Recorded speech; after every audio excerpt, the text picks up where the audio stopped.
আল্লাহ বলেন, আমি মানুষকে খলিফা বানিয়েছি আমার এই হুকুম আহকামগুলো বাস্তবায়নের জন্য।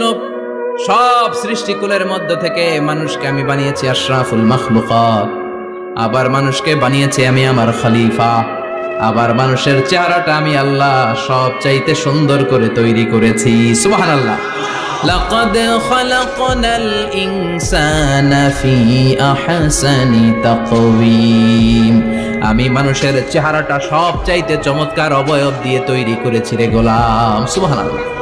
পৃথিবীতে যত প্রাণী আছে সব সৃষ্টির মধ্য থেকে আমাদের সৃষ্টিটা সুন্দর না? আপনি হিউম্যান অ্যানাটমি নিয়ে যদি গবেষণা করেন, কেমনি আল্লাহ আমাদের এখানে হার্ট দিলেন, লাঞ্চ দিলেন, হ্যাঁ, তারপরে 206টা হাড্ডি দিলেন। হাড্ডিগুলো আবার ব্যান্ড করা যায়, দেখছেন? বাঁকা করা যায় না? এটা বাঁকা করা যায়। বাঁকা না করলে আপনি খাইতে পারতেন? ক্রিকেট যারা খেলো, পেস বল করতে পারতা? স্পিন বল, হ্যাঁ, অফ স্পিন, লেগ স্পিন,